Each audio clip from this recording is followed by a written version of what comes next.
이제 나팔을 부는 것을 보십시다. 6절에요. 7 나팔 가진 7 천사가 나팔을 불기를 예비하더라. 7절요. 첫째 천사가 나팔을 부니 피 섞인 우박과 불이 나서 땅에 쏟아지며 땅의 3분의 1이 타서 사위고 수목의 3분의 1도 타서 사위고 각종 푸른 풀도 타서 사위더라. 야, 이거 무시무시한 일이 일어납니다. 이제 전 3년 반 동안 일어날 재앙인데요. 피 섞인 우박과 불이 나서 땅에 쏟아져 땅의 수목 3분의 1이 타고 푸른 풀도 다 탑니다. 이 현대 전쟁의 무시무시한 참상을 묘사한 것인데요. 옛날에 사도 요한이 살던 시대는 무기라고 해봤자 창 던지고 활 쏘는 것밖에 없었어요. 그러니까 요사이 원자탄, 수소탄 터지는 것은 그가 환상을 보고 도저히 설명을 할 수가 없죠. 수소폭탄 메가톤급 하나면 웬만한 나라 하나가 순식간에 날아가 버립니다. 요사이. 옛날에 사도 요한 시대 활이나 창 던지던 그때하고는 비교가 안 되죠. 그러니까 사도 요한이 보니까 피 섞인 우박과 불이 나서 땅에 쏟아지가 땅 수목 3분의 1이 땅 3분의 1이 타서 사위고 수목의 3분의 1도 타서 사위고 각종 푸른 풀도 타서 사위되니까 이 어마어마한 파괴는 그 요한 시대에는 꿈도 못 봐요. 땅 3분의 1이 불타버리고 수목 3분의 1이 불타버리고 이런 큰 재앙이 어떻게 감히 일어납니까? 그때는 지진이 나거나 산불이 나도 그런 재앙은 있을 수 없어요. 그러나 오늘날에는 이 말이 수긍되고도 남음이 있습니다. 1945년 8월 일본 히로시마 원자 폭탄이 떨어졌을 때 그때 히로시마와 나가사키 두 도시에 죽은 사람 수가 20만 명입니다. 근데 그때 원자탄이라는 것은 하나의 원시적인 원자탄입니다. TNT 2만 톤 수준이었습니다. 그러나 오늘날 대륙간 탄도미사일에 장착된 핵탄두는 그때 히로시마와 나가사키에 떨어진 폭탄의 14지 25배 위력이 있습니다. 그러면 대륙간 탄도탄 휙 하고 우주에 올라가서 저 적구에 떨어지는 것은 한 번 떨어지면 여러분 히로시마와 나가사키에 20만 명 죽었으면 한 방에 200만 명에 혹은 250만 명이 죽습니다. 그런 대륙간 미사일 하나 날아가는. 그런데 오늘날 수초폭탄은 히로시마와 나가사키에 내린 폭탄의 30배 내지 40배 많습니다. 그렇다면 수소탄 하나가 터지면 한꺼번에 600만 명 내지 1천만 명이 죽습니다.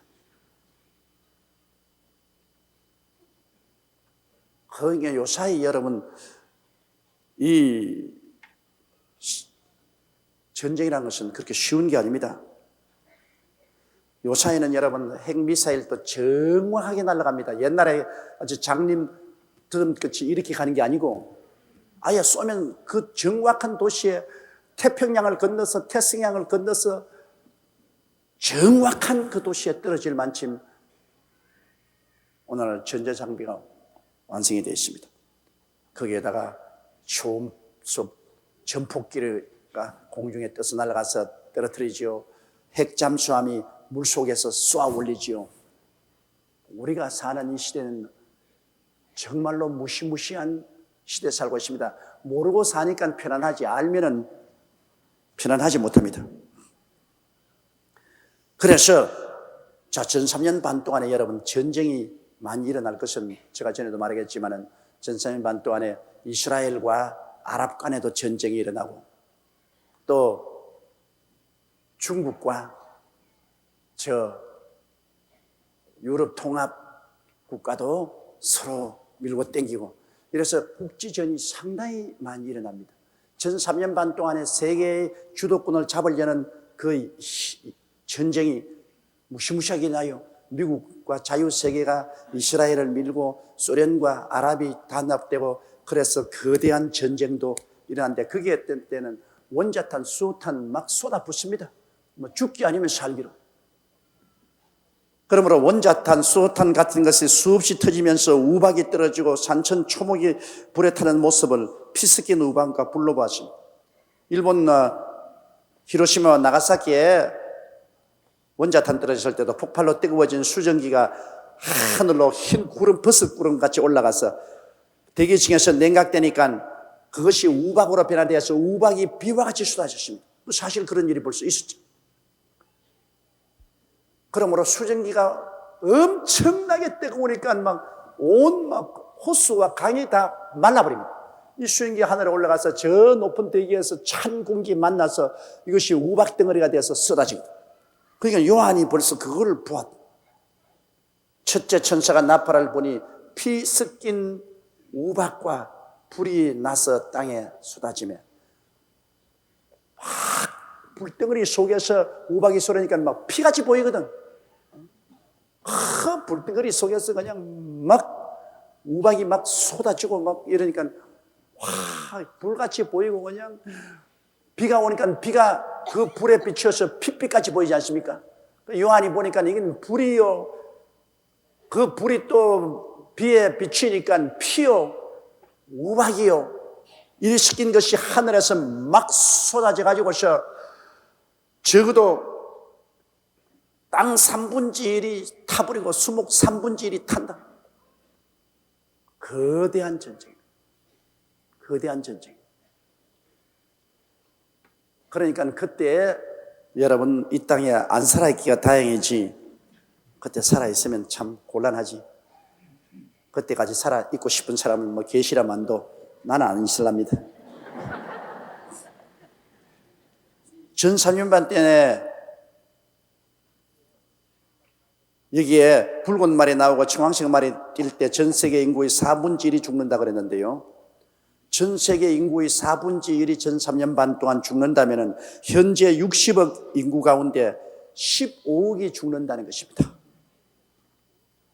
그러니까 15억이 죽기 위해서는 원자탄, 수소탄이 떨어지지 않고는 15억이 어떻게 죽어요? 우리 한국 인구가 대한민국하고 북한 다 합쳐도 7천만인데 여러분 7천만 인구가 다 죽는다면 어마어마한 살상 아닙니까? 그런데 15억이 죽는다는 것은 이것은 원자탄이나 수소탄 전쟁이 일어나지 않고는 이런 일이 일어날 수가 없습니다. 이러므로 이런 전쟁이 일어나고 나면은 지구상의 3분의 1에 해당하는 땅이 불탄다. 여러분 지구상의 3분의 1의 땅이 불타버리면 논밭의 곡식들이 다 타버리고 토양이 황폐해 들어서 결국에는 어마어마한 기근이 또 다가오는 거예요. 전쟁이 있으면 그 다음 기근이 다가오는 거예요. 근데 땅의 3분의 1이 그냥 원자탄, 수소탄이 떨어져서 황폐하게 되고 그 토양이 전부 다 못 쓰게 되니까 어마어마한 기근이 다가오죠. 현재 세계 인구 27%인 15억이 넘는 사람들이 굶주리고 있는데 그때는 극심하게 될 것입니다. 현재 굶주린 세계 인구가 15억인데 현재는 그래도 다 농사 짓고 살아도 그래요. 그런데 지구의 3분의 1이 불타버렸는데요. 그러니까 뭐 그때 굶주리면 이루 말할 수 없죠. 전쟁에 죽는 것은 아무것도 아닙니다. 굶어서 죽는 사람이 그렇게 많아요. 사람이 배가 고파 죽으면 얼마나 괴롭겠습니까? 거기에다가 또 수목 3분의 1이 타버렸다. 여러분 이 수목은 지구의 폐입니다. 우리가 폐로서 숨을 쉬어가 산소를 마시더리고 탄산가스를 내뿜고 그러지 않습니까? 그런데 이 지구 폐는 수목인데 수목은 이 세상의 모든 탄산가스를 받아들여서 그거를 산소로 변화시켜서 내보내줍니다. 이러므로 수목이 없으면 사람들이 살 수가 없어요. 사람들은 개발을 한다고 그냥 막 산천 초목을 다 불태우고 개가 난다고 야단법석하는데 그거 자기 죽을 무덤을 파는 거예요. 자연을 훼손해버리면 나중에 사람들은 그 자연이 우리에게 공기를 정화해 주지요. 물을 정화해 줍니다. 하늘에서 비가 내려오면 그 비를 전부 자연이 뿌리에, 나무 뿌리에 모아가지고 그걸 정화해서 맑은 물을 줍니다. 이래서 자연은 우리에게 생명의 근원입니다. 물을 정화해서 주고 홍수를 막아주고, 그리고 우리의 모든 대기 중에 탄산가스를 다 받아들여가지고서 산소로 변화시켜주고, 지구가 더워지는 것을 막습니다. 탄산가스가 들어오면 지구가 더워져요. 지구가 더워지면 큰일 납니다, 여러분. 지금도 지구 온난화가 되어서 우리 한국에도 중부, 이북에서는 자라지 않던 식물들이 지금 민통선 지구에도 자라기 시작해요. 탄산가스가 차지면 탄산가스는 지구를 둘러싸고 지구를 온난하게 만듭니다. 뜨겁게 온실로 만들어버립니다. 그러면 저 남극과 북극에는 거대한 빙산이 녹습니다. 하늘은 빙산이 녹으면 해수면이 높아집니다. 해수면이 높아지면 많은 나라들이 물에 잠깁니다. 해수면이 높아지면 일본 같은 것은 사라져버릴 수가 있어요. 우리나라 제주도 같은 것도 물에 잠겨버리고, 우리나라 부산이나 목포나 저 해안지구는 물에 잠겨버릴 수 있습니다. 대재앙이 일어납니다. 그렇게 해수면이 높아지면은 지구 표면이 물에 담길 뿐 아니라 자연재해가 일어나서 많은 짐승떼들이 죽고 식물들이 자라지 못하고 거대한 변화가 일어나죠.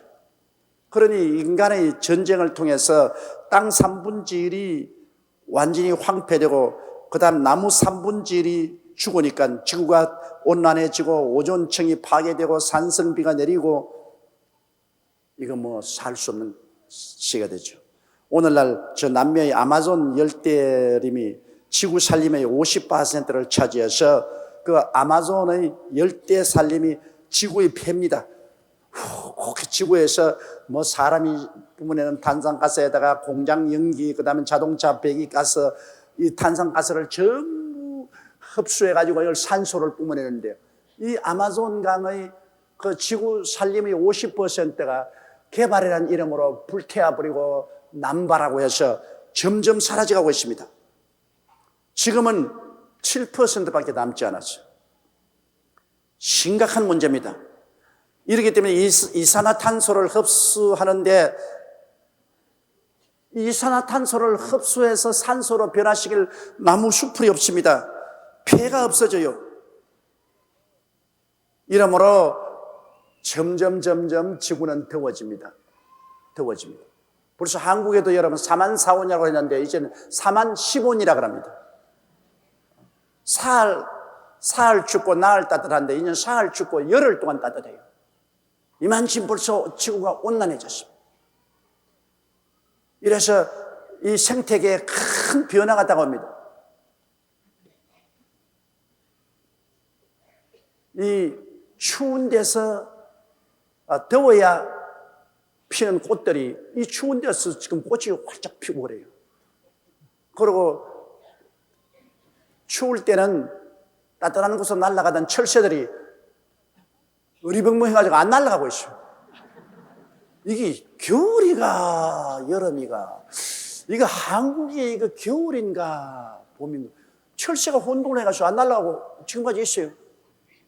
이만큼 이 지구 온난화가 벌써 한국에도 다가와서 생태계에 굉장한 변화를 가져오고 있는 것입니다. 이렇게 되면 여러분, 농작물 피해도 많은 것은 추워야 벌레들이 죽는데 춥지 않으니까 벌레들이 죽지 않고 그들이 있어 농작물 피해도 심하고 또 여러 가지 질병들도 창궐하게 되는 것입니다. 이러므로 우리 이 세상이 지금도 살기 힘든데 앞으로 수목의 3분의 1이 다 불타버린 세상은 폐를 반쪽 갈라내버린 사람 같습니다. 폐가 반쪽만 있으면 잘 뛰지도 못하고 심한 일도 못하는 것처럼 지구가 그냥 지구 폐가 활동을 못해요.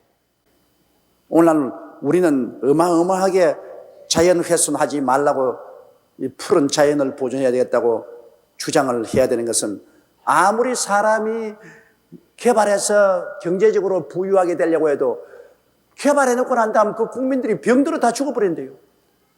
우리나라에도 그냥 살림을 다 회수해보면 국민들이 숨을 쉴 수 없어. 기관지염이 걸리고 산소가 부족함으로 말미암아 그로 인해서 다가오는 여러 가지 병에 걸려서 좋은 집 지어놓고 돈 많이 벌어가지고서 여러 가지 질병에 걸려 고통하고 자기 생명대로 살지 못하고 죽으면 무슨 소용이 있습니까? 여러분, 자연을 훼손하면 우리도 같이 죽습니다. 절대로 자연을 훼손하면 안 돼요. 아무리 개발하더라도 자연에 친화적인 개발을 해야죠. 한강물을 섞게 만들고 공장 폐수를 막 부어내가 온 중금속이 한국의 강마다 넘쳐 흐르고 물고기들이 다 죽고 그것을 물로 마시고 기형아가 생겨나고 온갖 병들이 다 생겨나고 이런 지경이 지금 되어 있지 않습니까? 한국의 강들 중에 맑은 강이 어디 있습니까? 강도 썩고 토양도 썩고 공기도 오염되고 썩고 뭐 다 썩어요. 그러니 과연 오늘날 경제개발이 우리 삶에 진실한 행복을 갖다 주는지 아닌지 굉장한 퀘션을 붙여야 되는 것입니다. 우리 어릴 때는요, 학교 갔다 오다가 도랑물 그대로 막 마셨어요. 학교 갔다 오다가 뭐 배가 고프니까 물이라도 마셔야 되겠다고 그냥 그런 도랑물에 그냥 콕 마시거든요. 그래도 배탈 안 났어요. 요 사이 도랑물 마실 곳이 어디 있어요? 마셨다가는 가는 거지 뭐. 그러므로 자연훼손이라는 것은 중대합니다. 우리나라도 이제는 경제개발 이런 정도 되었기 때문에 우리는 굉장한 힘을 써서 시민들이 힘을 합쳐 나무 한 그루라도 베지 말아야 돼요. 요사이 뭐 우리 한국은 개발한 이름으로 20년, 30년 된 나무를 그냥 막 잘라버립니다. 아니 간이 섬도록 해요. 나무 한 그루가 자라는데 20년, 30년 걸리는 것을 막 하루아침에 가서 불도저를 밀어 제끼고 막 다 돈만 벌면 된다. 미쳤어요. 미쳤어. 정말 미친 겁니다, 여러분. 그럼 우리 후손들은 어떻게 삽니까? 산소가 없는, 폐가 없는 이 땅이 어떻게 삽니까? 서울의 폐는 남산이라고요. 남산이 저렇게 푸른 풀밭이 우거지는 것은 서울에 있는 많은 탄산가스를 거기에서 걸러낸다고요. 남산조차 없었으면 서울이 어떻게 됐겠어요? 여러분의 정원에라도 여러분께서 나무 한 그루라도 심어야 됩니다. 정 안 되거든 아파트에 화분에다가 나무라도 하나 심어놔요. 왜? 정신적인 안정을 가져옵니다. 이 정신적으로 굉장히 스트레스를 받고 고통을 당한 사람이 푸른 것을 바라보면 즉시로 안정이 다가와요.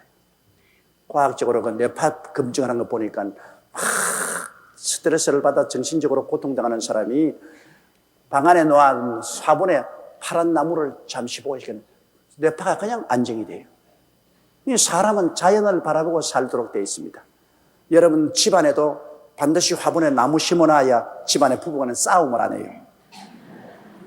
막 스트레스 받아가지고서 막 신경이 이래 써가지고서 말만 하면 그냥 탁탁 쏘고 그래서 싸움하는데, 그러나 집에 들어오면 집안에 이 나무가 이렇게 있으면 마음이 한결 좋아져요. 그 정명으로 교도소에 흉악범을 한 방에 넣어놓으면 막 저끼리 막 싸우고 뭐 욕질하고 막 온갖 짓을 다 해서 이걸 어떻게 하나 아무리 교화를 해도 안 되는데 나중에 그 교도소에 화분을 갖다 놨답니다. 나무를 심은 화분을 갖다 놓고 그 죄수들이 그 나무를 보도록 그렇게 하고 나니까 그다음부터 그 교도소 내 때리고 치고 받고 하는 게 없어져 버렸답니다. 우리 한국의 예가 아니고 미국 교도소에서 시험한 사건을 텔레비 방영하는 것을 제가 보았는데요. 그래서 그 교도소 내에 들어가서 서로 때리고 뭐 치고 막 상처 입고 하는 것이 아무리 교훈을 해도 안 되고 예배를 봐주어도 안 되고, 그런데 화분에 나무를 심어 갔다니까 이 사람들이 그 방에 들어오며 나가면서 푸른 나무를 보더니만 마음이 안정되어 가지고서 싸움을 거치더라. 그러므로 부부 싸움 많이 한 사람이 있어요. 나무 갖다 놨어. 나무 갖다 놨어. 나무 갖다 놨어. 푸른 것을 봐야 안정이 돼. 그래서 우리 강단에도 이렇게 나무가 많잖아요. 여러분이 하나님 은혜만 받을 뿐 아니라 강단을 바르고 푸른색을 보면 마음이 다 안정이 됩니다. 이러므로 우리가 잘 살려면은 이 푸른 산천 초목을 가꿔야 됩니다. 나무 한 그루, 풀 한 폭이 이거 너무나 사랑하고 귀하게 여겨야 됩니다. 누구든지 나무를 베고 풀을 짓밟거들랑 가만두지 마세요. 그것은 간접 살인입니다. 사람 죽이는 겁니다. 보통 일로 우리가 넘길 일이 아닌 것입니다. 나무나 풀을 사랑해야 자기도 살고 나라도 번영할 수 있는 것입니다. 그런데 전 3년 반 동안에는 그냥 원자탄, 수소탄이 막 터지고 막 나라끼리 싸워가지고서 지구의 3분의 1이 그냥 황무지가 되고 나무와 풀들의 3분의 1이 타버리니 뭐 온 세상이 온난화되고 그 결과로 사막이 점점 넓어져서 국토가 피폐해지고 아주 비극적인 일이 일어나게 되는 것입니다. 그러므로 우리는 어찌한지 환난 전에 들려 올라가야지 환난을 통해서 그때에 처한 희근과 자연 환경의 황폐 속에서 우리가 살아나지 못할 것입니다. 그 다음 8절요. 둘째 천사가 나팔을 부니 불붙는 큰 산과 같은 것이 바다에 던지우며 바다의 3분의 1이 피가 되고, 야, 이제 또 둘째 나팔을 부는데, 이거 뭐, 불붙는 큰 산과 같은 것이 바다에 던지. 내가 가만 생각하면 요한이 참 그때 기가 막힐 겁니다. 2000년 전에 그걸 보니 뭐가 뭔지 알 수가 있어야지. 요 사이 우리가 이걸 보면 뭐 뭔지 알겠지만 2000년 전에는 기껏해야 활과 화살밖에 없는데 뭐가 산에서 불붙는 산 같은 것이 떨어져서 바다에 내리 떨어졌다. 이것은 여러분 운석일 수도 있고 또 사람이 만든 재앙일 수도 있습니다. 왜냐하면 미국이나 소련에는 우주버스라는 것을 개발하고 있습니다. 이것은 원자탄과 수소탄의 핵탄두를 실어서 우주 궤도에 올려놓아요. 요새 인공위성이 우주 궤도에 돌아다니잖아요. 우리 별 1호, 2호, 3호도 지금 지구 궤도로 도는 것처럼 원자탄, 수소탄을 실은 버스가 우주에 돌아다니고 있어요. 그래서 여기서 단추를 딱 누르면 그 버스가 그냥 우주 궤도에서 그 나라로 떨어지니까 이 원자탄, 수소탄 덩어리가 하늘에서 큰 불붙는 산같이 내리 떨어진다. 그럴 수 있어요. 그러나 내가 보기에는 여기에 둘째 천사가 나팔을 불며 불붙는 큰 산과 같은 것이 바다에 던지우며 바다의 3분의 1이 피가 된다고 하는 것은 거대한 유성이 떨어진 것이라고 나는 볼 수 있습니다. 여러분 유성과 지구가 충돌한다고 늘 그러지 않습니까? 옛날에는 이 지구상에 큰 짐승들이 살았어요. 그 뭐라노? 그 굉장히 큰 짐승. 공룡. 그런데 공룡이, 우리 한국에도 공룡이 발자국만 있고 공룡의 뼈도 발견되는데 공룡은 없습니다. 옛날에는 초식 공룡이나 육식 공룡들이 온 지구를 다 점령하고 있었는데 왜 공룡이 없어졌느냐? 그 이유는 간단한 것입니다. 지구의 거대한 유성이 지구하고 충돌했어요. 그러니까 그 유성이 충돌함으로부터 생기는 그 먼지 구름이 하늘을 덮었어요. 그래서 해를 가려버리니까 어떻게 되냐? 지구에 겨울이 다가옵니다. 어마어마하게 추워져요. 그게 뭐 굉장한 능력으로 유성이 땅을 때리가 막 먼지가 막 하늘을 덮어가지고 있어요. 이것이 하루 이틀에 깨끗해집니다. 석 달, 뭐 1년, 2, 3년 동안 하늘을 가려웠어요. 그래서 지구 겨울이 다가와요. 그러니까 이 초식 동물들은 몸이 크지 않아요. 공룡은 크니까 풀도 많이 먹어야 되고 짐승도 많이 잡아먹어야 되는데 겨울이 다가와서 풀이 없어요. 먹을 것이 없어요. 그러니까 뭐 일시에 다 죽어버려요. 굶어서 다 죽어버려요. 그래서 옛날에 우리 지구상에 공룡이 어마어마하게 많았는데 공룡이 다 사라진 이유는 이거는 그 이론으로서 다른 이론을 펼칠 수가 없어요. 거대한 유성이 지구하고 충돌해서 지구 겨울이 다가왔어요. 그래서 먹을 양식이 없었기 때문에 지구상에는 공룡이 다 죽었다. 그런데 여기에 오늘 둘째 천사가 나팔을 불 때 불붙는 큰 산과 같은 것이 바다에 들리거든요. 유성이 지구 인력에 들어와서 끌려 내려오면 대기층하고 부딪히면 불덩어리가 됩니다. 공기하고 마찰되어서. 별똥이지 않습니까? 별똥이 다 유성이 떨어지다가 공기와 마찰해서 별똥이 되어서 싹 비쳤는데 그건 이건 적은 돌멩이고 유성이란 뭐 큰 달같만큼 큰 이런 유성이 지구 대기권으로 들어와서 지구를 때리면은 그건 뭐 원자탄, 수소탄으로 비교할 수 없습니다. 그런 거대한 유성이 바다에 던지면 바다의 3분의 1이 피가 됩니다. 바다에 떨어지면 여러분께서 조그마한 웅덩이에도 큰 돌로 던지면은 돌이 풍덩하고 온갖 구정물이 다 일어나잖아요. 이 거대한 유성이 떨어지니까 온 바다가 다 끓어오릅니다. 그 마찰하는데 그 열이 어마어마한 열이 나죠. 그러므로 온 바다 밑이 다 뒤엎어지고 적조 현상이 일어나가지고서 바다가 피같이 되는 것입니다. 그런데 뭐 유성이 바다를 때려가 바닷물이 끓어오르니까 뭐 바다가 어마어마한 적조 현상이 일어나서 온 바다가 피가 되는 것입니다. 그 다음 9절요. 바다 가운데 생명 가진 피조물들의 3분의 1이 죽고 배들의 3분의 1이 깨어지다.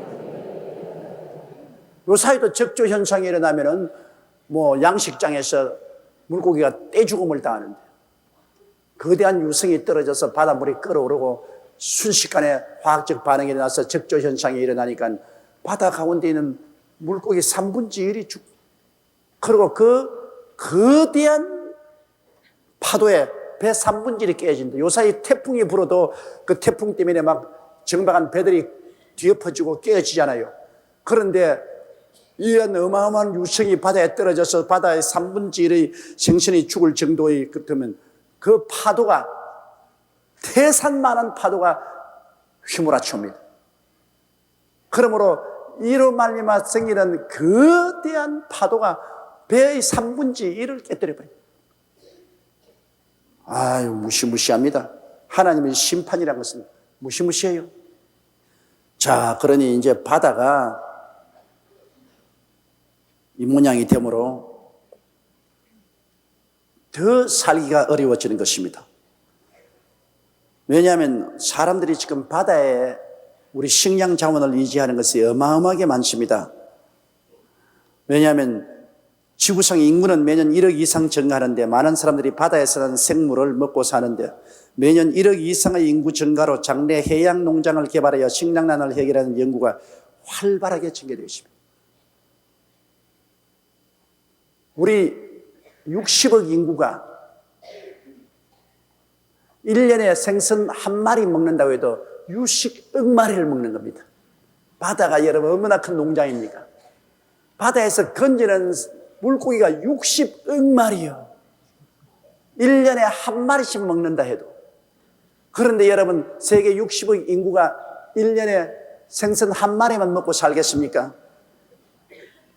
2마리만 먹는다 해도 120억 마리를 건져냅니다. 어디에서 이렇게 많은 바다의 단백질을 생산할 수 있습니까? 이 바다가 보고요, 여러분. 우리가 지금 인류가 이렇게 영양실조에 안 걸리고 살 수 있는 것은 이 바다가 보고입니다. 거기에서 온갖 새우젓도 나오지, 멸치도 나오지, 미역도 나오지, 생선도 나오지. 우리 그 별로 무관심하게 생각하지만은 이 바다에서 나오는 양식이 어마어마하다고요. 그러므로 앞으로 바다를 농토처럼 개발해서 식량을 생산해야 살아남을 수 있습니다. 바다는 우리 삶과 직접적인 연결이 되어 있습니다. 그뿐 아니라 이제 석유도 끝장납니다. 화석 연료인 석유도 이제는 자꾸 퍼올려서 이제 끝장이 나고, 원자로 사용하는 화석, 이거는 광물 에너지도 우라늄이 이제 자꾸 캐냈으니까 그것도 끝장나요. 그러면 우리 인류가 어디에서 에너지를 얻어가지고서 발전소를 돌리고 전기를 얻고 생산을 하고 우리가 살 수 있겠습니까? 이것은 수자원입니다.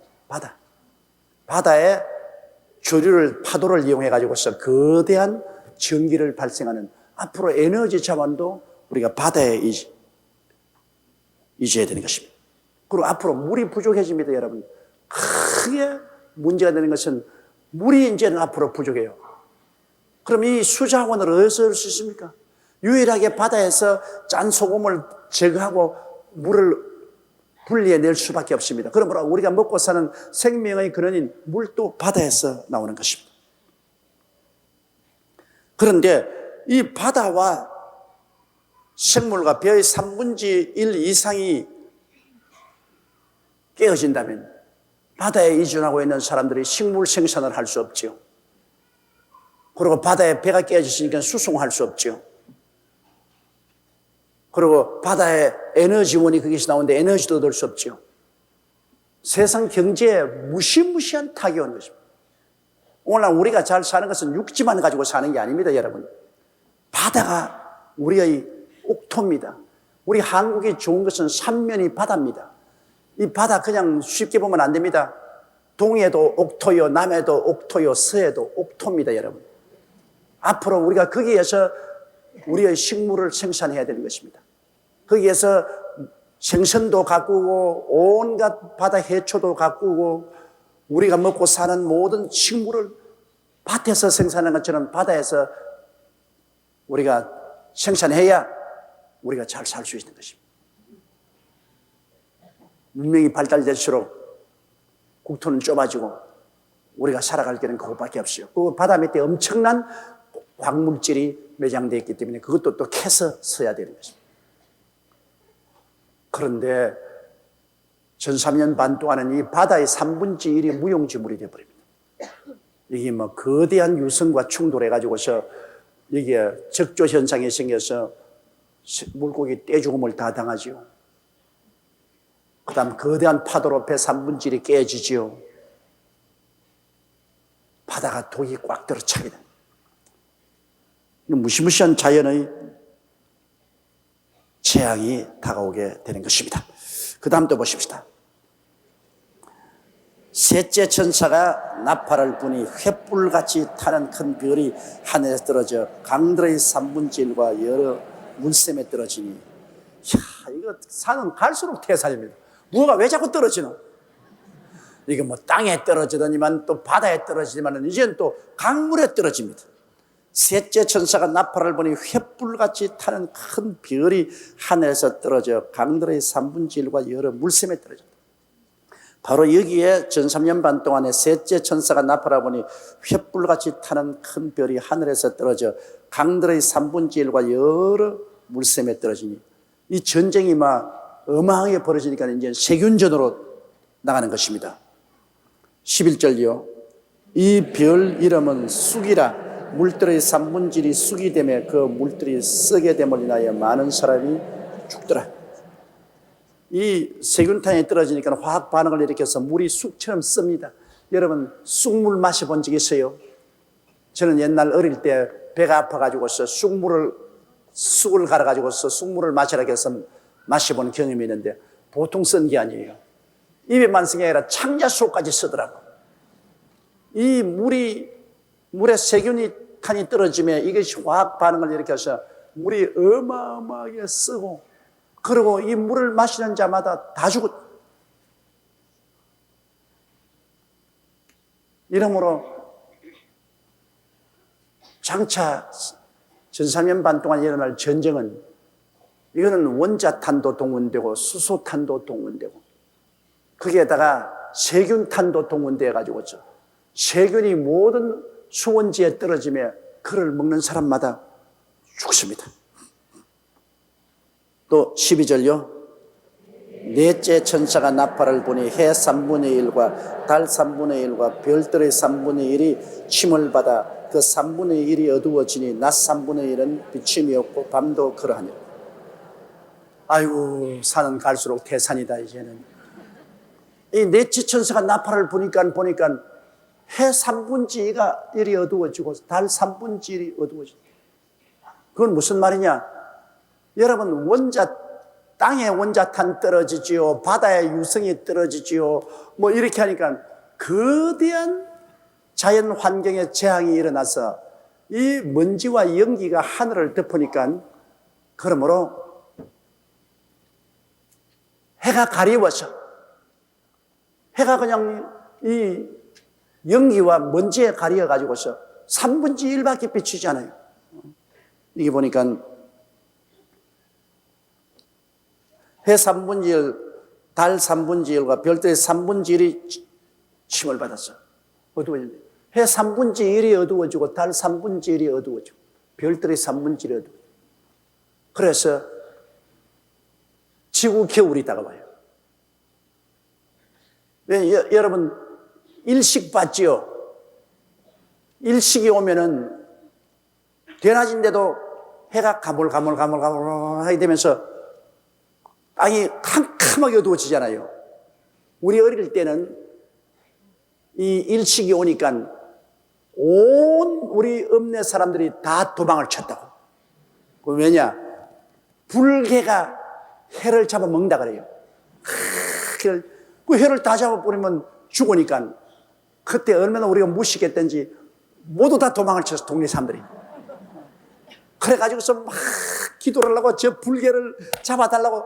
그러니까 또 해가 싹 나오니까 왜 나왔냐니까 불개가 너무 뜨거워가지고 삼키지 못하고 토해냈다. 우리 그거 진짜 믿었다고. 또 월식은 불개가 아니고 이건 또 얼음개가 달을 그냥 다 먹다가 너무 차니까 탁 토해버리니까 또 도로 살았다. 그와 같이 우리가 일식이 되어도 땅이 어두워지고 월식이 돼도 어두워지는데, 이거는 자연적인 그런 것이 아니고 전쟁으로 말미암아 먼지와 연기가 해 3분의 1, 달 3분의 1, 별 3분의 1을 가림으로 그만큼 일조량이 적어지므로 추워집니다. 추워지고 그 다음에 낮의 길이와 밤의 길이가 짧아지는 것입니다. 이러한 자연적인 재앙이 일어나게 되는 것입니다. 13절요. 내가 또 보고 들으니 공중에 날아가는 독수리가 큰 소리로 이르되 땅에 거하는 자들에게 화가 있으리로다. 이 외에도 새 천사의 불나팔 소리를 인함이라. 자, 나팔 4번 불었는데 앞으로 나팔 3개가 있는데 이제는 독수리가 날아가면 협박을 하는 것입니다. 근데 이 독수리가 그러면 왜 날아가면서 협박을 하냐? 이 독수리라는 것은 여러분 천사나 혹은 사람을 상징적으로 말한 것입니다. 올라가 독수리같이. 우리가 독수리가 된 건 아니거든. 사람이 독수리처럼 올라갈 수. 이처럼 이제 하나님께서는 그 천사를 독수리의 모습으로 날라보내면서 경고하는 것입니다. 성령이 비둘기같이 임한 것도 있잖아요. 이 독수리를 통해서 하나님께서 경고를 하는 것입니다. 그러면서 화로다. 내 천사가 나팔을 불어도 이 어마어마한 천재지변이시겠는데, 앞으로 새 천사가 마지막 나팔을 불 때는 더 무지무지한 심판이 있을 것을 말하고 있는 것입니다. 그러므로 마태복음 24장 22절에 주님께서 말씀하기를 그날들을 감하지 아니할 것이면 모든 육체가 구원을 얻지 못할 것이나 그러나 택하신 자들을 위하여 그날들을 감하리라고 말하는 것입니다. 여기 택하신 자들은 유대민족을 말하는 것입니다. 누가복음 21장 25절에도 이를 성취는 징조가 있겠고 땅에선 민족들이 바다의 파도의 우는 소리를 인하여 혼란 중에 공고하리라고 말했습니다. 요엘서 2장 31절은 야훼의 크고 두려운 날이 이르기 전에 해가 어두워지고 달이 핏빛같이 변하리라고 말한 것입니다. 이러므로 이제 나팔 소리가 지나가면 갈수록 더 무서운 재앙들이 예비되어 있습니다. 그래서 이 1300년 반 동안에는 거대한 자연재앙이, 전쟁과 자연재앙이 있는데 후 3년 반에 들어가면 이제는 인재가 들어옵니다. 적그리스도가 나타나서 온 세계를 3년 반 동안 완전히 손에 쥐고 이제 적그리스도가 어마어마하고 무시무시한 통치를 하는 인간의 재난이 다가오기 시작하는 것입니다. 그러므로 이 요한계시록 11장이 그 분기점입니다. 요한계시록 11장 이전에는 전 3년 반이고 요한계시록 11장 이후에는 후 3년 반이 다가오는 것입니다. 전 3년 반에는 주로 자연의 재앙이 무시무시하게 나타나는 것은 하나님이 자연재앙을 통해서 심판하시는데 자연재앙과 함께 전쟁이 울려서 이러한 재앙이 다가오는 것입니다. 우리가 주님 재림하실 때, 공중 재림할 때 먼저 들려온 사람은 천국에서 이 장면을 보게 될 것입니다. 그리고 전 3년 반 동안에 순교당한 사람도 하늘에서 볼 것입니다. 또 전 3년 반 동안에 14만 4천인의 전도를 받아서 하늘에 올라가서 둘러리 구원을 받고 보좌 앞에 서 있는 사람들도 이 장면을 보게 될 것입니다. 이러므로 예수를 믿지 않고 그리스도의 복음에 대해서 무관심한 사람들이 실련 환난을 통할 것인데 그들이 당할 이 어마어마한 공포와 고통을 무슨 말로 형용하겠습니까? 그리고 그들이 그때야 회개한다고 한들 모두 다 순교당해야 됩니다. 정말로 죽도 못하고 살도 못하는 고통이 다오게 되는 것입니다. 결국 후 3년 반에 가서는 살아남기 위해서 적그리스도의 666 이마에 표를 받고 주님 지상강림에 하실 때 짐승과 짐승의 표를 받은 사람은 다 멸망받습니다. 사람은 존귀하나 깨닫지 못하면 멸망하는 짐승과 같습니다. 사람은 어마어마하게 존귀하게 만들어졌어요. 하나님의 형상과 모양대로 지음받아 그리스도의 신부가 되고 하나님의 후사가 되어서 우주를 상속받아 다스릴 존귀한 자지만 깨닫지 못하면 이와 같이 비참한 심판의 대상이 되고 나중에 불과 영으로 탄 못에 떨어지게 되는 것입니다. 그러므로 영광이 극하면은 그 반면에 저주도 극합니다. 사람은 중간 상태가 없습니다. 가장 중요한 것이 복음을 듣고 회개하고 구원받는 길인 것입니다. 여러분 이래 봬도 우리 한 사람 한 사람이 다 하늘나라의 후사가 되는 것입니다. 얼마나 좋은지 몰라요.